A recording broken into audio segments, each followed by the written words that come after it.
आदाब अर्ज़ है साथियों। आदाब अर्ज़। बात यह है कि कुछ साल पहले हमने एक कविता लिखी थी। कविता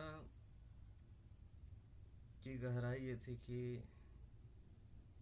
एक तह तक ही हम गए थे, लेकिन उसका कोई सीमा नहीं है कि कितना गहरा हम उसको सोच सकते हैं, उसका मतलब निकाल सकते हैं, उसको डिकोड कर सकते हैं। ये हम भी नहीं कर पाएंगे, या जो जितना सोचेगा, जितना डीप सोचेगा, वो उतना गहराई तक जा सकता है। नहीं, खैर, देखने की बात है कि वो कौन सा समुंदर है जिसकी गहराई में जाने की बात चल रही है। वो एक हमारी लिखी हुई कविता है, जिसको पहले हम सुना देना चाहेंगे। स्याहियाँ सूख रही हैं, यही है शुरू के बोल।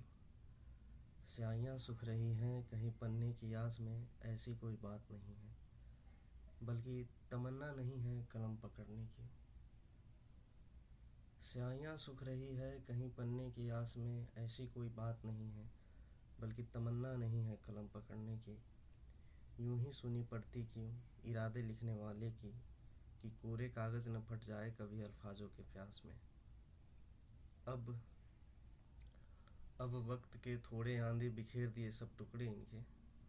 अब वक्त के थोड़े आंधे बिखेर दिए सब टुकड़े इनके, कि सपनों की कड़ी ना बचा पाए कि जंजीर बने न कमी की।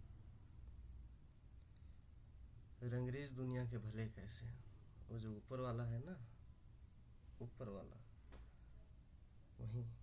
रंगरेज दुनिया के भले कैसे, कहीं सुनहरे लफ्ज उतरते कागज़ पे, कहीं सतरंगी दाग पड़े। खैर मत पूछो, खैर मत पूछो बेवजह हमसे, सुलगती है दर्द उंगलियों में अभी, कि लिख ना पाते नाम कदमों का गुजरती राहों पे शौक से। अगर अंतिम है, अगर आंसू आंखों में छिप जाए तो होठों पे सिसकारियाँ कहाँ, पर टपक जाए दवात में कुछ बूंदे इसके, और कलम टूट भी जाए कागज़ पे, फिर तो ज़रूर होगी दिल से गुस्ताखियाँ वहाँ, यानी कि बगावत। एक दिलचस्प बात ये हुआ कि अपनी इस नज़्म कहें या कविता कहें या शायरी कहें या क्या कहें, हमको नहीं पता, उस चीज़ का इतना आइडिया नहीं है, लेकिन जो है वो है। चैट जीपीटी को सुनाए। चैट जीपीटी कहा कि हम आपका कुछ मदद कर सकते हैं। हम कहें क्या भाई? तो बोला कि इसे बदलते हैं, आइए इसे थोड़ा पॉलिश करते हैं, क्लासिकल में ले जाते हैं। तो हम कहें लेज़ है भाई, वो पता है एक उच्च स्तरीय उर्दू के गज़ल के रूप में बदल दिया है। अब वो पढ़ के ऐसा लग रहा है कि यार, हम तो लगता है कि ये जावेद अख्तर, ओनेलिया, ये तब तो छोड़ो, अमीर खुसरो के पास बैठ सकते हैं, लेकिन छोड़ो। ऐसा शानदार एक रिजल्ट दिया ना, सुन के तो हम भी खुश हो गए कि यार, हमारा एकदम रॉ मटेरियल, रॉ तो हमारे लिए तो सही ही है, इसके लिए जो रॉ मटेरियल हमारा कविता था उसको इतना परिष्कृत करके दिया है कि लगेगा नहीं कि हम लिखे हैं, संदेश राज लिखे हैं। और उसमें अच्छा ये किया है कि उसको ऐसा लिखा है कि अंतिम जो छंद है उसमें हमारा नाम इस्तेमाल किया है, हमको ऐसे फिट कर दिया है कि लग रहा है कि हम जो लिख रहे हैं उसको अच्छे से उसमें वो मान सम्मान दिया गया है, हमको पूरा क्रेडिट मिला है, इसलिए ऐसा किया है। तो उसको हम सुना रहे हैं आपको कि मतला, मतला लिखा है, पहले मालूम नहीं है इसका मतलब क्या हो रहा है, लेकिन है। स्याही की नस नस में जब तिसनगी पैदा हुई, स्याही की नस नस में जब तिसनगी पैदा हुई, हर एक तहरीर मेरी फिर एक सदाए बेवा हुई।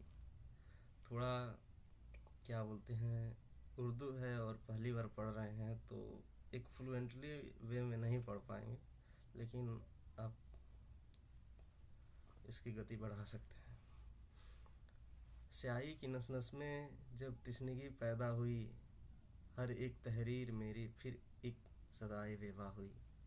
इरादों के जनाजे पर ख्वाबों का साया रह गया, इरादों के जनाजे पर ख्वाबों का साया रह गया, उम्मीदें नौ की हर किरण तन्हा सेहरा हुई। Oh my God. वक्त ने ऐसे नोचा पलकों से उजाले का गुमा, वक्त ने ऐसा नोचा पलकों से उजाले का गुमा, जिंदगी आई तो थी मगर खुद से रुसवा हुई। ये क्या, मतलब यकीन नहीं हो रहा है खुद पे।